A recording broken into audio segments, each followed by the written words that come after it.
Haleluya. Haleluya. Happy Selamat Mother's Day. Hari Ibu. Where are Di mothers mana at? ibu-ibu kita?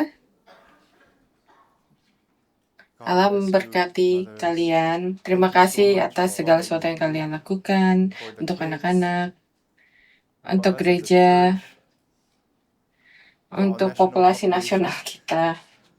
Terima Thank kasih, you. terima Thank kasih, you. terima Thank kasih. you. Dan juga Also, terima thank kasih you, untuk Sharon, Faith, and Kur Kai. Thank dan you for lifting Praise up the Sharon praises of the Lord to prepare our atas hearts to receive puji-pujian His yang word. kalian panjatkan untuk mempersiapkan hati kita untuk menerima firman pada This hari morning ini. we're Hari ini back kita in kembali ke Lukas pasal 15. chapter Kalau kalian lihat di sana, Lukas pasal 15. 15. Dan di Here dalam in this bacaan chapter we ini find kita three parables melihat of 3 Jesus. perumpamaan Parable Yesus. of the lost sheep, parable of the lost coin, Perumpamaan tentang of the prodigal son.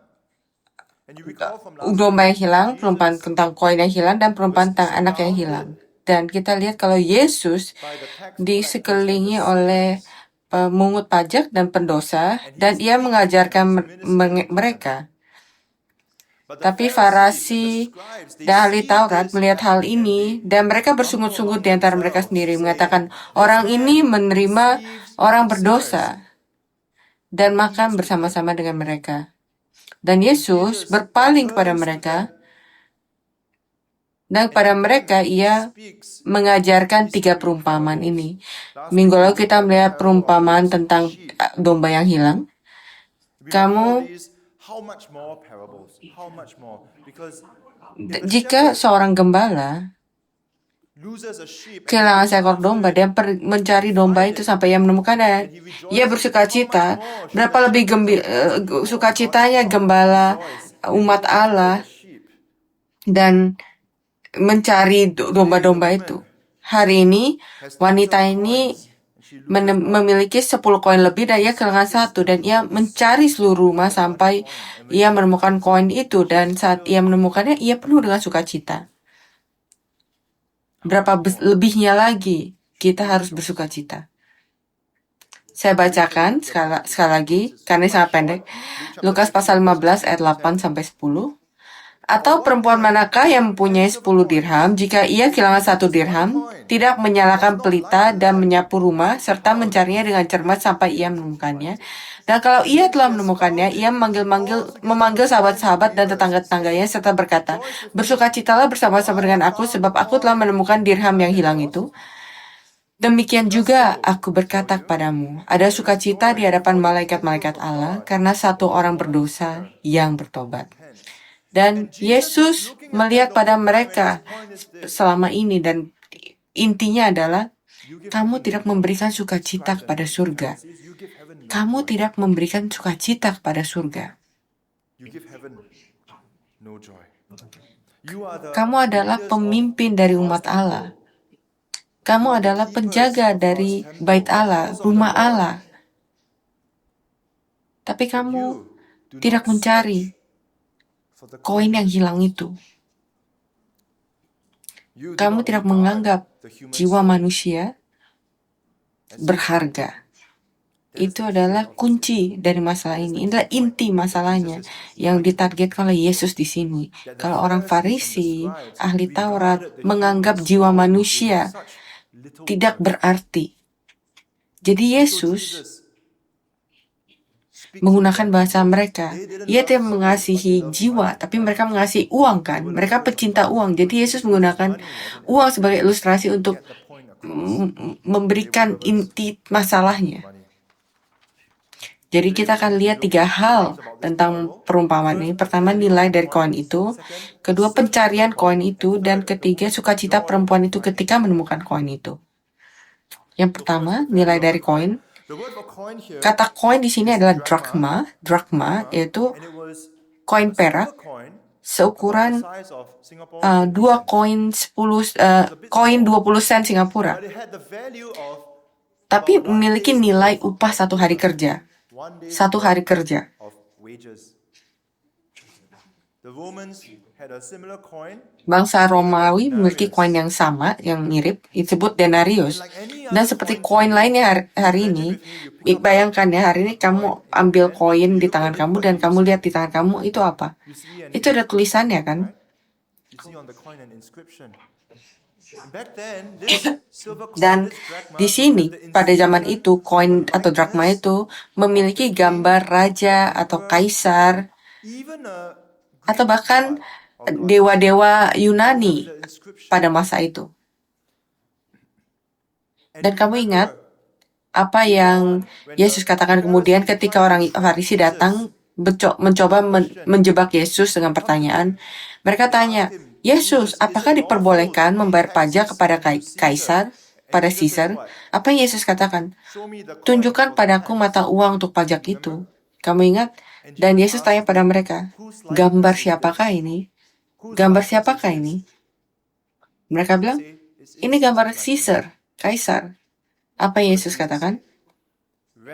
Berikan pada kaisar apa yang wajib kamu berikan pada mereka, dan Allah apa yang wajib kamu berikan pada Allah. Jika koin ini adalah gambar Caesar, apa yang ada dalam gambar Allah? Umat-umat Allah kan? Amin? Umat-umat Allah. Ini berbicara tentang nilai kamu dan nilai saya. Kamu ada dalam gambaran Allah. Kamu sangat berharga bagi Allah. Hari ini adalah hari Ibu. Hari Ibu memiliki kemampuan luar biasa yang bisa membuat sesuatu yang mirip dengan gambaran mereka kan. Anak-anak mereka itu adalah dalam gambaran dan kemiripan mereka. Jadi bayangkan, berapa berharganya anak-anak kalian bagi kamu. Berapa berharganya. Saya pikir beberapa bulan yang lalu kita saya mencari preschool buat anak saya. Kamu tahu? Dan saya pikir itu gampang. Kamu pergi ke preschool manapun dan cari aja sesuatu yang paling dekat. Enggak. Kamu harus pergi ke semua preschool di area ini dan membandingkan. Ya kan? Benar nggak, ibu-ibu? Kamu memberikan yang terbaik. Kenapa? Karena anak ini adalah gambaran kamu dan kamu ingin yang terbaik untuk anak kamu. Kamu tidak ingin anakmu yang berharga itu masuk ke tempat yang salah. Begitu juga kalau kamu punya cincin pernikahan yang memiliki permata yang sangat indah, diamond, kamu pasti akan lepaskan sebelum kamu cuci piring kamu kan. Kalau kamu main dengan cincin kamu, terus jatuh ke got, kamu juga akan turun ke got itu kan. Kalau jatuh ke dalam rumput, kamu akan masuk ke dalam rumput-rumput itu kan, walaupun berduri, atau suami kamu yang akan melakukannya. Iya kan? Karena sangat berharga untuk kamu. Sangat berharga. Sangat berharga. Itu sebabnya jiwa kamu juga sangat berharga untuk Allah. Itu terlalu berharga untuk menjadi di antara lumpur dosa. Allah tidak bisa tahan kalau melihat jiwa kita di tempat yang seharusnya tidak berada di sana. Saat jiwa kita ada dalam dosa, itu menghancurkan hatinya. Itu ada di tempat yang salah. Yesus berkata, Markus pasal 8 ayat 36, apa gunanya seorang memperoleh seluruh dunia tapi kehilangan jiwanya? Satu jiwa bagi Allah itu sangat berharga. Tapi ahli Taurat dan orang Farisi tidak ngerti hal itu. Tentang nilai dari jiwa manusia. Mereka tidak memandang jiwa.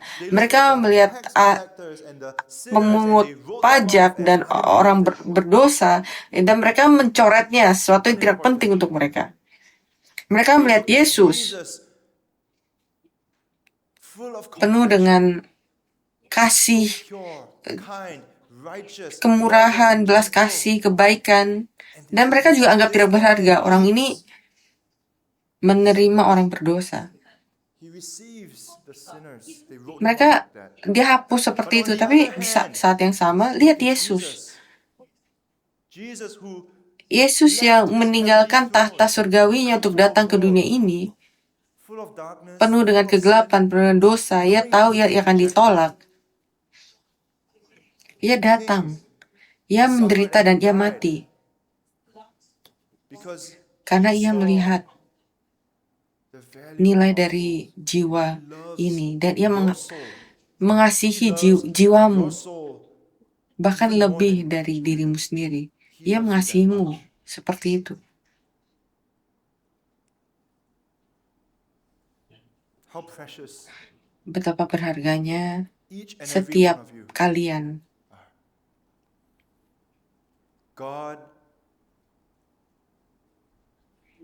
cradles you. Allah memelukmu, menggendong kamu seperti seorang ibu yang menggendong anak yang baru lahir dengan Cradles you. He looks after you. penuh kelembutan. Ia menggendong kamu, menjaga kamu, He does not rest memberikan until you are perhatian, found. mendengarkan. He runs Dan after jika you, kamu searching tersesat, for you. ia berlari ke sana kemari mencari kamu. And when he Dan finds saat ia you, menemukan kamu lagi, when one sinner comes ketika to satu repent, orang berdosa bertobat, he ia rejoices. bersuka cita. Ia He bersuka rejoices cita so much. begitu besarnya. So Jadi for untuk us, we kita must not tidak put boleh our menaruh hidup lives kita ke in dalam the tangan hand of dunia this ini world or atau the hal-hal things of dunia this ini. world. Kita We tidak boleh must not menaruh put our hidup lives kita in the di hands tangan of men. manusia. They Mereka don't tidak know tahu the nilai value of dari your jiwa soul. kamu. Mereka They tidak just see melihat you the way kamu God does. seperti yang dilakukan oleh Allah. Jadi Allah, mereka menganggap They use you for kamu their own gain. um, They don't know you are a child. dengan tidak berharga, menggunakannya untuk permainan mereka. Mereka tidak tahu kalau kamu adalah anak Allah yang berharga. Kita harus bertobat dan menaruh hidup kita ke dalam tangan Allah. Amin. Now, let us look at the Jadi mari source kita of lihat coin. pencarian akan koin itu. Lukas pasal 15 ayat 8. It says, or what woman having 10 Atau silver perempuan coins, manakah yang mempunyai 10 dirham, jika ia kehilangan 1 dirham, tidak menyalakan pelita dan menyapu rumah serta mencarinya dengan cermat sampai ia menemukannya. Jadi sebelum perempuan itu mencari dirham itu atau koin itu, ia melakukan sesuatu. Apa yang ia lakukan? Lihat ayatnya, apa yang ia lakukan? Ia kehilangan koin itu. Ia kehilangan koin itu. Seekor domba, seperti yang kita lihat minggu lalu, dan seperti kita tahu, domba tersesat sendirinya kan. Dia berkeliaran dan kepala menunduk, merumput sampai akhirnya ia tersesat. Teman-temannya hilang, penggembala hilang dan lain-lain, ia tersesat kan. Tapi koin itu sesuatu yang tidak dapat tersesat kan, nggak bisa gerak sendiri. Dan Alkitab tidak mengatakan, oh kita seperti koin yang telah bergulir menjauh. Koin hilang karena pemiliknya ceroboh, ya kan?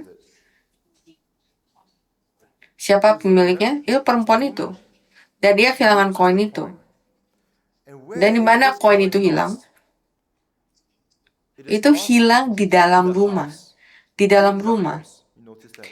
Dan itu adalah teguran bagi ahli Taurat dan orang Farisi yang mengajarkan ajaran palsu dan menyesatkan orang-orang.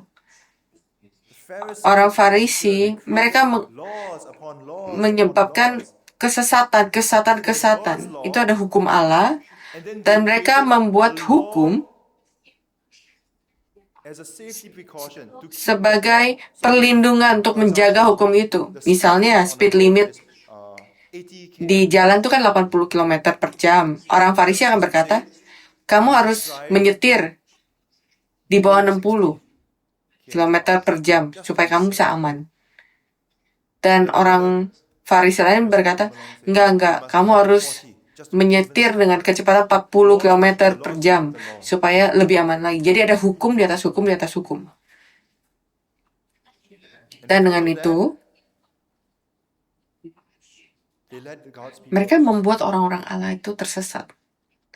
Firman Allah itu adalah pelita untuk jalan kita. Amin. Psalm 119, Mazmur 116 it says, "Thy word is a lamp to my feet and a light to my path."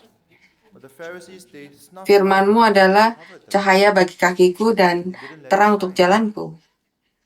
They were careless Jadi with mereka God's word, terhati-hati dengan careless with God's people, and firman all Allah. became lost. Jesus calls Yesus them, Matthew chapter 23, verses 16 to 19. He calls them blind guides, blind fools, blind men.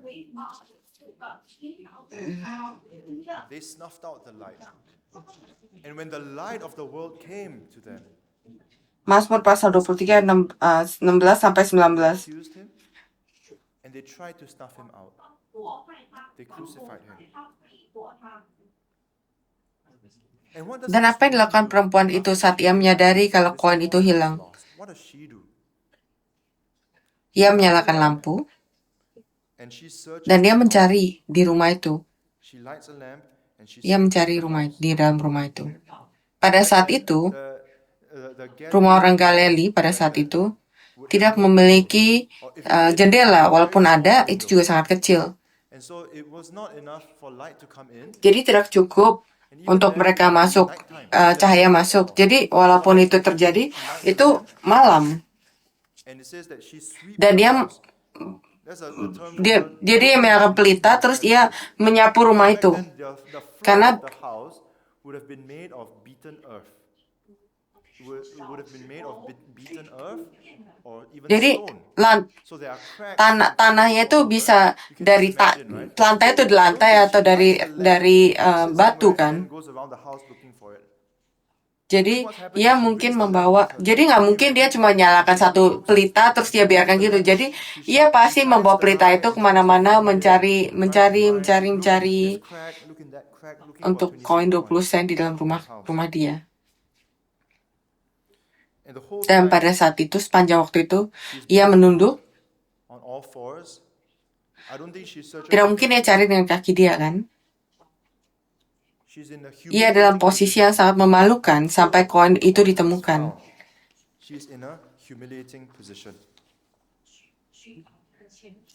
Itu menuntun kita kepada Yesus Kristus.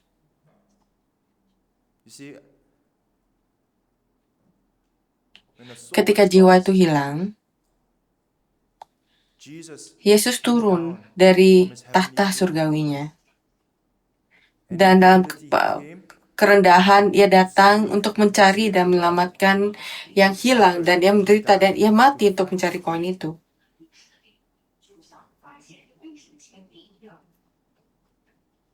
Ia menunduk dalam rendah hati dan ia disalib selama 6 jam. Dan 3 jam pertama itu dalam kegelapan. Matahari tidak ingin bercahaya. Ia dalam kegelapan, dalam posisi terendah, dan bahkan ia ada di dalam kubur supaya kita bisa memiliki terang kehidupan ada dalam hati kita lagi.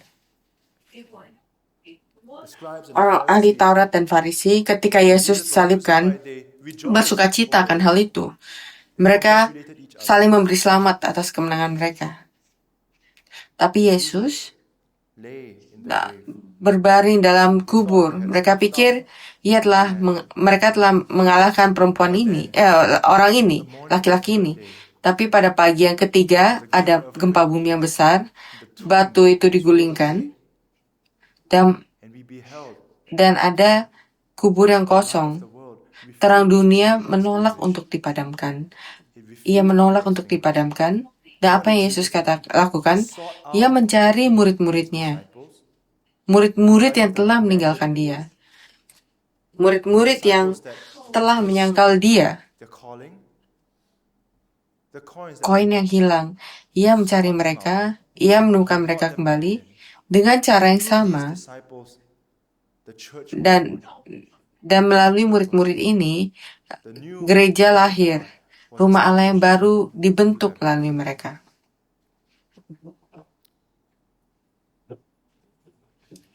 Apakah gereja Sion memiliki cahaya ini?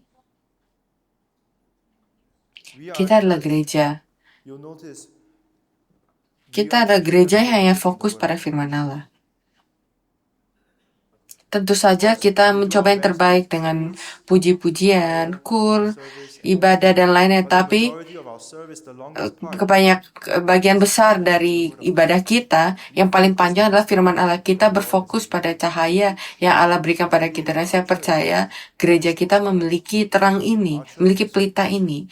Dan telah diberikan misi ini untuk menyalakan pelita ini, di mana koin-koin yang hilang akan ditemukan. Amin. Yang terakhir, mari kita pikirkan sukacita perempuan itu. Sukacita perempuan itu ketika menemukan koin itu. Mari kita lihat Lukas pasal 15 ayat 9 sampai 10, saya bacakan. Dan kalau ia telah menemukannya, ia memanggil sahabat-sahabat dan tetangga-tangganya, serta berkata, bersukacitalah bersama-sama dengan aku, sebab aku telah menemukan dirham yang hilang itu. Demikian juga aku berkata kepadamu, ada sukacita di hadapan malaikat-malaikat Allah, karena satu orang berdosa yang bertobat. Sekarang lihat, ketika gembala itu menemukan dombanya,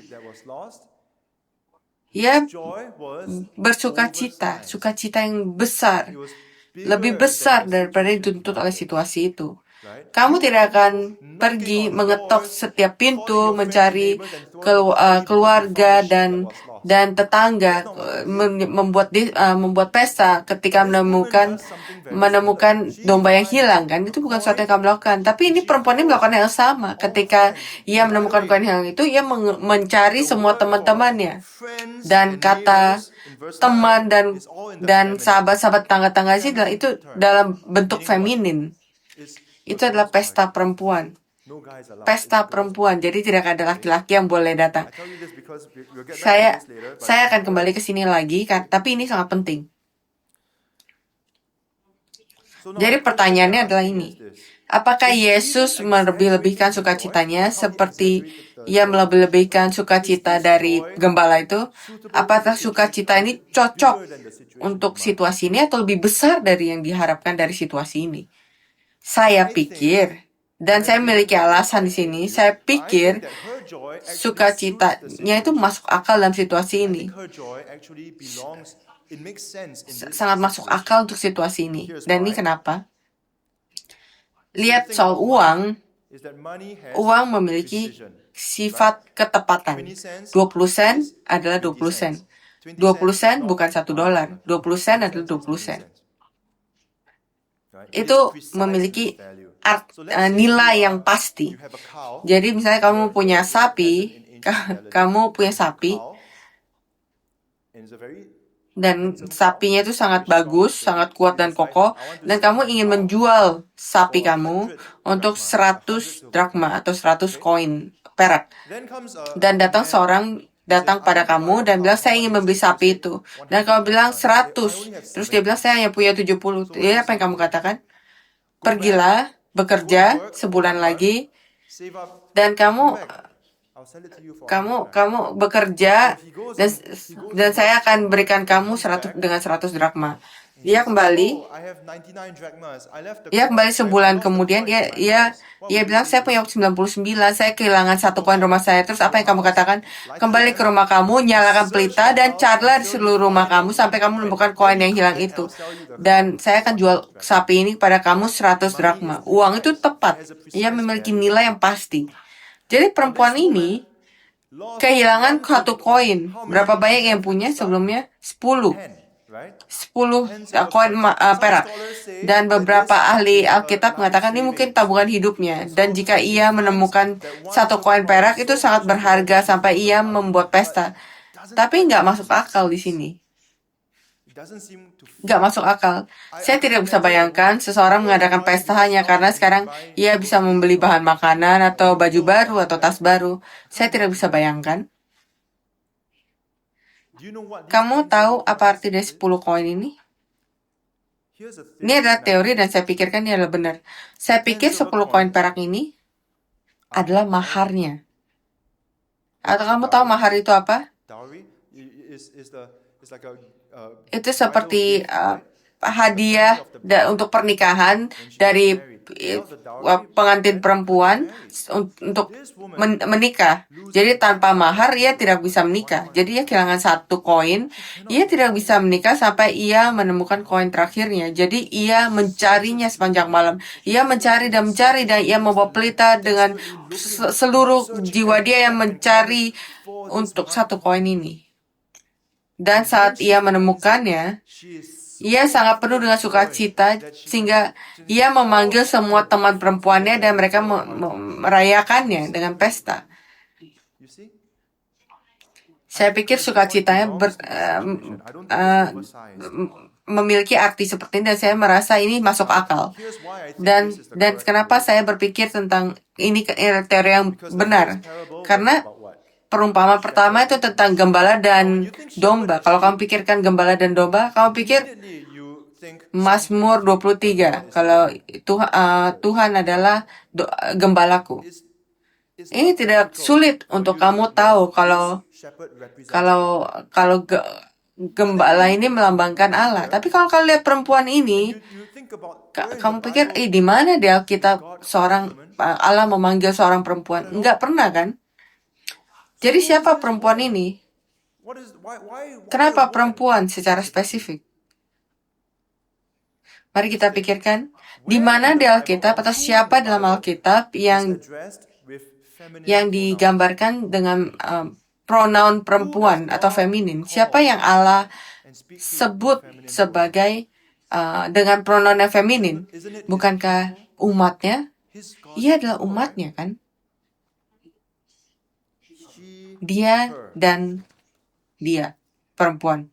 Kita lihat di perjanjian lama, Zakaria pasal 9 ayat 9, Allah menyebut umat Allah sebagai putri Sion. Amos pasal 5 ayat 2, anak darah Israel. Wahyu pasal 21 ayat 9, istri anak domba. Ini melambangkan gereja. Jadi perempuan ini di sini melambangkan gereja. Panggilan dan misi gereja itu adalah untuk mencari dan menyelamatkan yang hilang. Untuk membuat umat untuk setiap bangsa. Ini membaptis mereka dalam nama Bapa dan Anak dan Roh Kudus. Charles Spurgeon mengatakan ini. Kita melihat dalam perumpamaan pertama pekerjaan Tuhan kita Yesus Kristus. Perumpamaan kedua ditempatkan dengan paling tepat di mana ia berada. Perumpamaan itu mewakili pekerjaan Roh Kudus bekerja melalui gereja bagi jiwa-jiwa manusia yang hilang tapi berharga. Gereja adalah perempuan yang menyapu rumahnya untuk menemukan uang yang hilang dan di dalam dirinya Roh melaksanakan tujuan-tujuan kasihnya. Jadi perumpamaan domba yang hilang menunjukkan pada kita Kristus, gembala yang baik yang datang untuk mencari dan menyelamatkan yang hilang. Dan perumpamaan tentang perempuan yang kehilangan koin itu menunjukkan Roh Kudus yang bekerja dalam gereja, mencari dan menyelamatkan yang hilang. Itu arti dari perumpamaan ini. Dan berapa seringnya? Terlalu sering gereja karena kecerobohan, kebodohan, memiliki kasih, kita kehilangan koin perak ini. Kita terlalu sibuk, terlalu terburu-buru. Tidak peduli, egois untuk peduli pada orang-orang yang Allah bawa ke dalam gereja ini. Kita kehilangan koin itu. Jadi peringatan pada Yesus kepada orang Farisi itu adalah peringatan pada kita juga. Jadi kita harus mencari determinasi dalam hati kita. Saya akan mencari dan menyelamatkan yang hilang karena jiwa manusia hilang ini sangat berharga bagi Allah. Orang ini ada dalam gambar Allah, anak dari Allah yang paling tinggi. Saya akan mencari yang hilang. Jadi untuk kesimpulan, apa yang terjadi ketika koin itu ditemukan? Ini satu alasan lagi kenapa koin ini adalah maharnya. Apa yang terjadi ketika koin ini terakhir ditemukan? Matius pasal 24 ayat 14. Matius pasal 24 ayat 14. Dan Injil kerajaan ini akan diberitakan di seluruh dunia menjadi kesaksian bagi semua bangsa. Sesudah itu barulah tiba kesudahannya. Ketika koin terakhir itu ditemukan, maka akhir akan ditemukan. Kesudahannya akan tiba. 2 Petrus pasal 3 ayat 9, Tuhan tidak lambat menepati janjinya, sekalipun ada orang yang menganggapnya sebagai kelambatan, tapi ia sabar terhadap kamu karena ia menghendaki supaya jangan ada yang binasa, melainkan supaya semua orang bertobat. Ia ingin semua koin ini ditemukan, lalu kesudahan akan tiba. Jadi pada zaman dahulu orang Yahudi memiliki cara tertentu dalam melaksanakan pernikahannya.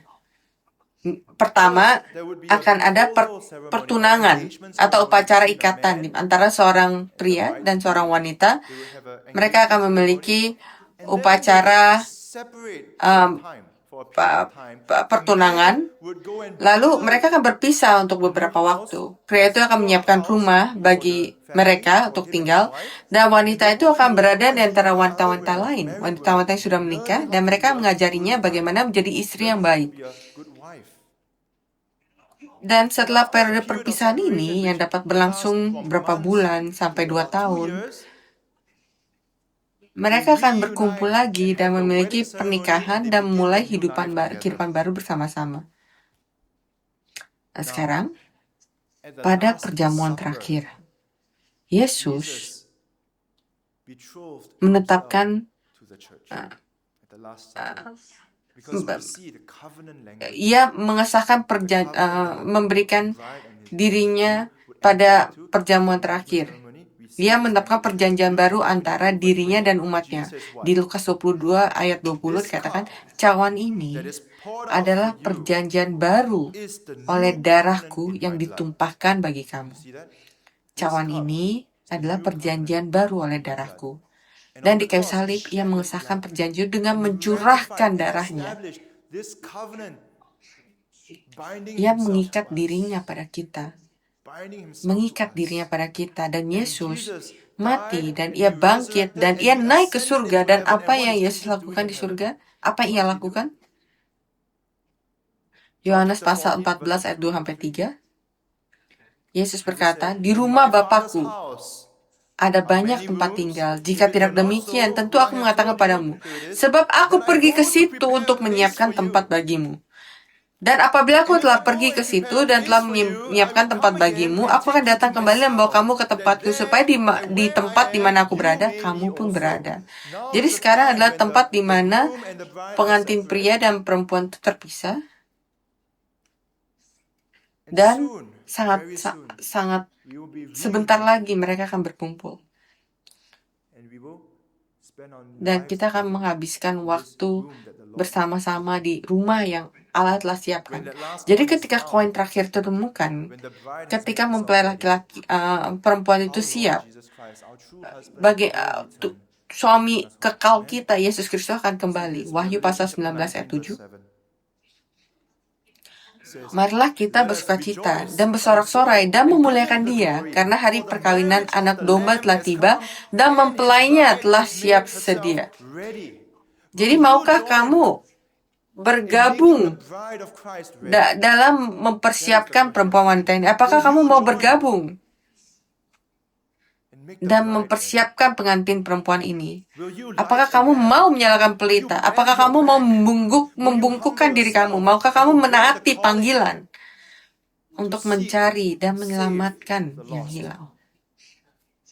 Kamu tahu Yesus berkata, aku adalah terang dunia.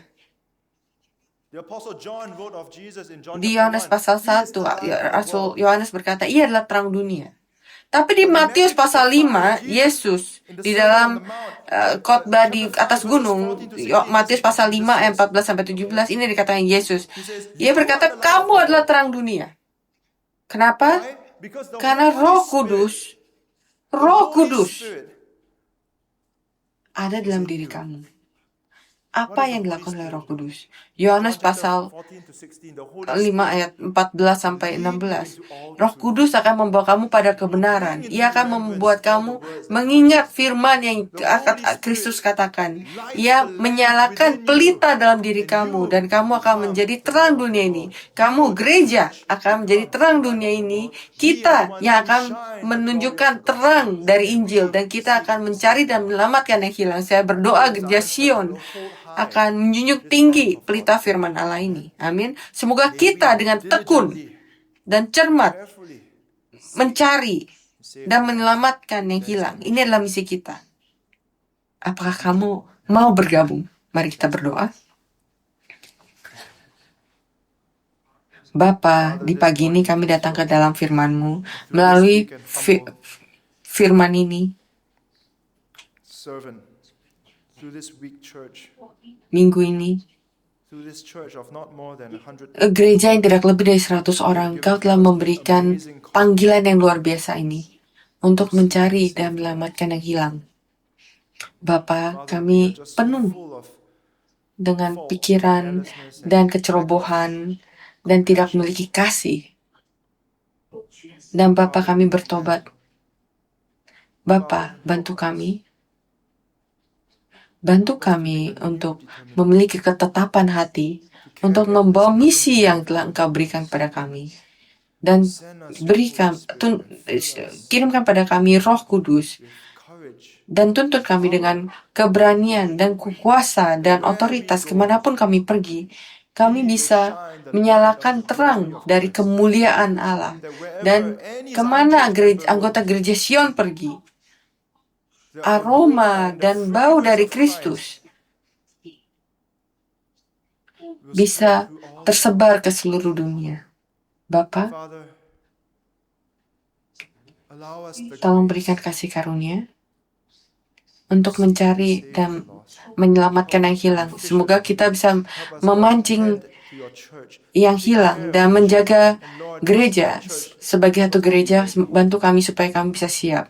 Supaya kami siap untuk hari terakhir itu, ketika Tuhan kita Yesus Kristus datang dan membawa kami pulang. Kami mencari hari itu, kami mencari hari pernikahan itu, pesta pernikahan itu. Kami memohon ini semua dalam nama Yesus Kristus yang berharga. Amin. Mari bersyukur pada Allah.